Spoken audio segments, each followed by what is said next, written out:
ನ್ಯಾಯಕ್ಕಾಗಿ ಹೋರಾಟ ನಡೆಸುತ್ತಿರುವ ಪೌರ ಕಾರ್ಮಿಕರ ನ್ಯಾಯಯುತ ಬೇಡಿಕೆಗಳನ್ನು ಈಡೇರಿಸದೆ ಅವರ ಮೇಲೆ ಪೊಲೀಸ್ ಠಾಣೆಗೆ ದೂರು ಸಲ್ಲಿಸಿ ಕ್ರಿಮಿನಲ್ ಪ್ರಕರಣ ದಾಖಲಿಸುವ ಮೂಲಕ ಅಧಿಕಾರ ದುರುಪಯೋಗಪಡಿಸಿಕೊಂಡ 16 ಜನ ಜೀವಿಸುವ ಮೂಲಭೂತ ಹಕ್ಕನ್ನು ಕಿತ್ತುಕೊಂಡಿರುವ ಜೇವರ್ಗಿ ಪುರಸಭೆ ಎಲ್ಲ ಅಧಿಕಾರಿಗಳನ್ನು ವಜಾ ಮಾಡಿ ಅವರ ವಿರುದ್ಧ ಜಿಲ್ಲಾಡಳಿತ ಸ್ವಯಂ ಪ್ರೇರಣೆಯಿಂದ ಕ್ರಿಮಿನಲ್ ಪ್ರಕರಣಗಳನ್ನು ದಾಖಲಿಸಬೇಕು ಎಂದು ಅಖಿಲ ಭಾರತ ದಲಿತ ಹಕ್ಕುಗಳ ಆಂದೋಲನ ಸಂಘಟನೆಯ ರಾಜ್ಯ ಪ್ರಧಾನ ಕಾರ್ಯದರ್ಶಿ ಡಾಕ್ಟರ್ ಮಹೇಶ್ ಕುಮಾರ್ ರಾಠೋಡ ಆಗ್ರಹಿಸಿದರು. ಕಲಬುರಗಿಯ ಪತ್ರಿಕಾ ಭವನದಲ್ಲಿ ಕರೆದ ಸುದ್ದಿಗೋಷ್ಠಿಯನ್ನು ಉದ್ದೇಶಿಸಿ ಮಾತನಾಡಿದ ಅವರು, ಪೌರ ಕಾರ್ಮಿಕರು ತಮ್ಮ ನ್ಯಾಯಕ್ಕಾಗಿ ಧರಣಿ ಆರಂಭಿಸಿದ ನಂತರ ಪುರಸಭೆ ಮುಖ್ಯಾಧಿಕಾರಿಯು ತಪ್ಪಿತಸ್ಥ ಅಧಿಕಾರಿಗಳ ಬೆನ್ನಿಗೆ ನಿಂತು ಅನ್ಯಾಯಕ್ಕೆ ಒಳಗಾಗಿ ಬದುಕದೆ ದುಸ್ಥಿರವಾಗಿರುವಂತಹ ಬಡ ಪೌರ ಕಾರ್ಮಿಕರ ವಿರುದ್ಧ ಜೇವರ್ಗಿ ಪೊಲೀಸ್ ಠಾಣೆಯಲ್ಲಿ ಕ್ರಿಮಿನಲ್ ಪ್ರಕರಣವನ್ನು ದಾಖಲಿಸಿದ್ದಾರೆ. ಆ ಮೂಲಕ ಅನ್ಯಾಯಕ್ಕೆ ಒಳಗಾಗಿರುವ ಪೌರ ಕಾರ್ಮಿಕರ ವಿರುದ್ಧ ಅಧಿಕಾರ ದುರ್ಬಳಕೆ ಮಾಡಿಕೊಳ್ಳುತ್ತಿದ್ದಾರೆ. ದಲಿತರಿಗೆ ಜೀತಕ್ಕೆ ದುಡಿಸಿಕೊಂಡಂತೆ ವರ್ಷಾನುಗಂಟಲೆ ದುಡಿಸಿಕೊಂಡು ಜೇವರ್ಗಿ ಪುರಸಭೆ ಅಧಿಕಾರಿಗಳು ಕೆಲಸ ಮಾಡಿಸಿಕೊಂಡು ಬೀದಿಗೆ ಬರುವಂತೆ ಅನ್ಯಾಯ ಎಸಗಿದ್ದಲ್ಲದೆ ಸಾರ್ವಜನಿಕರ ಹಣದಲ್ಲಿಯೇ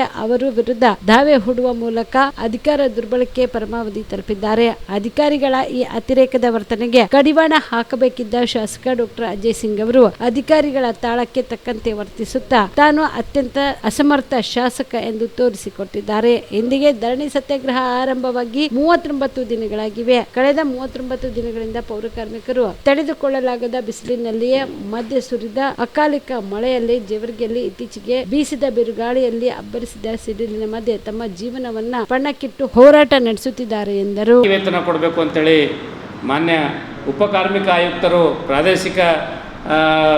ಪ್ರಾದೇಶಿಕ ಕಚೇರಿ ಕಲಬುರಗಿ ಅವರಿಗೆ ಅಂದರೆ ಕನಿಷ್ಠ ವೇತನ ಇದು ಕೊಡಿಸ್ತಕ್ಕಂಥ ಪ್ರಾಧಿಕಾರ ಇದೆ. ಆ ಪ್ರಾಧಿಕಾರಿಗೆ ಕ್ಲೇಮ್ ಅರ್ಜಿ ಸಲ್ಲಿಸಿದಾಗ ನಿರಂತರವಾಗಿ 10 ತಿಂಗಳ ಕಾಲ ಅದು ಸುದೀರ್ಘವಾಗಿರ್ತಕ್ಕಂಥ ವಿಚಾರಣೆ ನಡೆದು ಎಲ್ಲ ಆಯಾಮದೊಳಗೆ ಅದನ್ನೆಲ್ಲ ವಿಚಾರಣೆ ಮಾಡಿ ಮಾನ್ಯ ಕಾರ್ಮಿಕ ನ್ಯಾಯಾಲಯ ನಮಗೆ ಸ್ಪಷ್ಟವಾದಂಥ ಆದೇಶ ಕೊಟ್ಟಿದೆ. ಅನ್ಯಾಯಕ್ಕೊಳಗಾಗಿರ್ತಕ್ಕಂಥ ಪೌರ ಕಾರ್ಮಿಕರಿಗೆ 64,80,000 ರೂಪಾಯಿನ ಇವರಿಗೆ ಬಾಕಿ ವೇತನ ಕೊಡಬೇಕು ಅಂತಕ್ಕಂಥ ಆದೇಶ ಕೊಟ್ಟಿದೆ. ಆದೇಶ ಕೊಟ್ಟು 30 ದಿವಸದೊಳಗೆ ಇವರಿಗೆ ವೇತನ ಕೊಡಬೇಕು ಅಂತ ಆದೇಶ ಕೊಟ್ಟರು ಕೂಡ ಮಾನ್ಯ ನ್ಯಾಯಾಲಯದ ಆದೇಶವನ್ನು ಪುರಸಭೆಯ ಮುಖ್ಯಾಧಿಕಾರಿಗಳು ಪಾಲಿಸಿಲ್ಲ. ಅದನ್ನು ಮತ್ತೆ ನಾವು ಪ್ರಶ್ನೆ ಮಾಡಿದಾಗ ಮಾನ್ಯ ಉಪಕಾರ್ಮಿಕ ಆಯುಕ್ತರು ಜಿಲ್ಲಾಧಿಕಾರಿಗಳಿಗೆ ಇವರ ವೇತನವನ್ನು ಬಾಕಿ ಯಾವ ರೀತಿ ಇದೆ, ಕಂದಾಯ ಬಾಕಿ ಯಾವ ರೀತಿ ಇದೆ ಅದರ ಪ್ರಕಾರ ರಿಕವರಿ ಮಾಡಬೇಕು ಅಂತಕ್ಕಂಥ ಆದೇಶವನ್ನು ಜಿಲ್ಲಾಧಿಕಾರಿಗಳಿಗೆ ಕೊಟ್ಟಿದ್ದಾರೆ. ನಿರ್ದೇಶನವನ್ನು ಜಿಲ್ಲಾಧಿಕಾರಿಗಳು ತಹಸೀಲ್ದಾರ್ ಅವರಿಗೆ ನಿರ್ದೇಶನವನ್ನು ಕೊಟ್ಟಿದ್ದಾರೆ. ಇವರ ವೇತನವನ್ನು ಬಾಕಿ ವಸೂಲಿ ಮಾಡ್ದಂಗೆ ಅದರ ಕಂದಾಯ ರೆವಿನ್ಯೂ ಆ್ಯಕ್ಟ್ 190 ಪ್ರಕಾರ ಯಾವ ರೀತಿ ಬಾಕಿ ವಸೂಲಿ ಮಾಡ್ತಾರೆ ಆ ರೀತಿ ವಸೂಲಿ ಮಾಡಿಕೊಡ್ಬೇಕು ಅಂತಕ್ಕಂಥ ನಿರ್ದೇಶನ ಕೊಟ್ಟಿದ್ದಾರೆ. ನಿರ್ದೇಶನ ಕೊಟ್ಟರೂ ಕೂಡ ಕಳೆದ 5 ತಿಂಗಳಿಂದ ಮಾನ್ಯ ಜೇವರ್ಗಿಯ ತಹಸೀಲ್ದಾರರು ಯಾವುದೇ ಒಂದು ಮೇಲಾಧಿಕಾರಿಗಳ ನಿರ್ದೇಶನ, ಜಿಲ್ಲಾಧಿಕಾರಿಗಳ ನಿರ್ದೇಶನ ಮತ್ತು ಮಾನ್ಯ ನ್ಯಾಯಾಲಯದ ಆದೇಶವನ್ನು ಪಾಲಿಸ್ತೇನೆ ಅವರು ನ್ಯಾಯಾಂಗದ ಉಲ್ಲಂಘನೆ ಮಾಡ್ತಾ ಇದ್ದಾರೆ ಅಂತಕ್ಕಂಥದ್ದನ್ನು ನಾವು ತಮ್ಮ ಮೂಲಕ ಇಡೀ ಸರ್ಕಾರದ ಗಮನಕ್ಕೆ ತರ್ತಾಯಿದ್ದೀವಿ.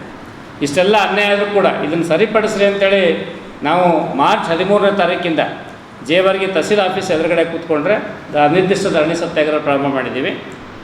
ಅಲ್ಲಿ ಆ ಅನಿರ್ದಿಷ್ಟ ಧರಣಿ ಸತ್ಯಾಗ್ರಹ ಕುಳಿತು 10 ದಿವಸ ಆದಮೇಲೆ ಈ ಅಧಿಕಾರಿಗಳು ಏನು ಮಾಡ್ತಾರೆ ಅಂದರೆ ತಮ್ಮ ಅಧಿಕಾರದ ಉಪಯೋಗದ ಅತ್ಯಂತ ಪರಮಾವಧಿಗೆ ಹೋಗಿ ಅನ್ಯಾಯಕ್ಕೊಳಗಾಗಿರ್ತಕ್ಕಂಥ ಕಾರ್ಮಿಕರ ವಿರುದ್ಧ ಪೊಲೀಸ್ ಸ್ಟೇಷನ್ ಒಳಗೆ ಕ್ರಿಮಿನಲ್ ಮೊಕದ್ದಮೆಯನ್ನು ದಾಖಲಿಸ್ತಾರೆ. ಇವರು ಏನು ದಾಖಲೆಗಳನ್ನು ಸೃಷ್ಟಿ ಮಾಡಿದ್ದಾರೆ ಅಂತಕ್ಕಂಥದ್ದನ್ನು ಅಂತ ಹೇಳಿ ಅವರು ಕ್ರಿಮಿನಲ್ ಮೊಕದ್ದಮೆ ಹಾಕ್ತಾರೆ. ಇದೆಲ್ಲ ನ್ಯಾಯಾಲಯದಲ್ಲಿ ಹೇಳಿದೆ. ನ್ಯಾಯಾಲಯದಲ್ಲಿ ಅದನ್ನೆಲ್ಲ ನೋಡಿ ನೀವು ಹೇಳಿರ್ತಕ್ಕಂಥದ್ದು ಸುಳ್ಳಿದೆ, ಇವರು ಕೆಲಸ ಮಾಡಿರ್ತಕ್ಕಂಥ ಸತ್ಯ ಇದೆ ಅಂಥೇಳಿ ಆದೇಶ ಮಾಡಿದ್ದಾರೆ. ಒಂದು ನ್ಯಾಯಾಲಯದ ಆದೇಶದ ವಿರುದ್ಧ ಇವರು ಮೇಲಿನ ನ್ಯಾಯಾಲಯ ಆದೇಶ ಕೊಡಬೇಕೇ ವಿನ ಇವರು ತಮ್ಮದೇ ಸ್ವಯಂ ಸ್ಫೂರ್ತಿಯಿಂದ ದೂರು ದಾಖಲಿಸ್ತಕ್ಕಂಥದ್ದು ಎಷ್ಟು ಮಟ್ಟಿಗೆ ಸರಿ ಅಂತಕ್ಕಂಥ ಪ್ರಶ್ನೆ ಈ ಸಂದರ್ಭದಲ್ಲಿ ನಾವು ಮಾಡಬೇಕಾಗ್ತದೆ. ಯಾಕೆಂದರೆ ಈಗಾಗಲೇ ಇದೆಲ್ಲ ಅವ್ರು ಹೇಳಿದರು, ಕೋರ್ಟಲ್ಲಿ ಹೇಳಿದರು. ಮಾನ್ಯ ವೇತನ ಪ್ರಾಧಿಕಾರಿ ಎದುರುಗಡೆ ವಿಚಾರಣೆ ನಡೆದಾಗ ಇದೆಲ್ಲ ವಿಷಯಗಳನ್ನು ಹೇಳಿದ್ದಾರೆ. ಅದು ರಿಜೆಕ್ಟ್ ಮಾಡಿ ನಮ್ಮ ಪರವಾಗಿ ಆದೇಶ ಕೊಟ್ಟಿದೆ. ಆದರೂ ಕೂಡ ಮತ್ತೆ ಅದನ್ನೇ ಇವರು ಹೇಳಿರ್ತಕ್ಕಂಥದ್ದು ಒಂದು ಸುಳ್ಳು, ನ್ಯಾಯಾಲಯದಲ್ಲಿ ಅದು ಸುಳ್ಳು ಅಂತ ಆಗಿದ್ದರೂ ಕೂಡ ಸಾಬೀತಾಗಿದ್ದರೂ ಕೂಡ ಮತ್ತೆ ಅದನ್ನೇ ಇಟ್ಕೊಂಡು ಇವರು ಕ್ರಿಮಿನಲ್ ಮೊಕದ್ದಮೆ ಆಗ್ತಾರೆ ಅಂತ ಹೇಳಿದ್ರೆ ಇದಕ್ಕೆ ಮಾನ್ಯ ಜೇವರ್ಗಿ ಶಾಸಕರು ಇದ್ರ ಹಿಂದೆ ಇದ್ದಾರಾ ಅಂತಕ್ಕಂಥ ಗುಮಾನಿ ನಮಗೆ ಕಾಡ್ತಾ ಇದೆ.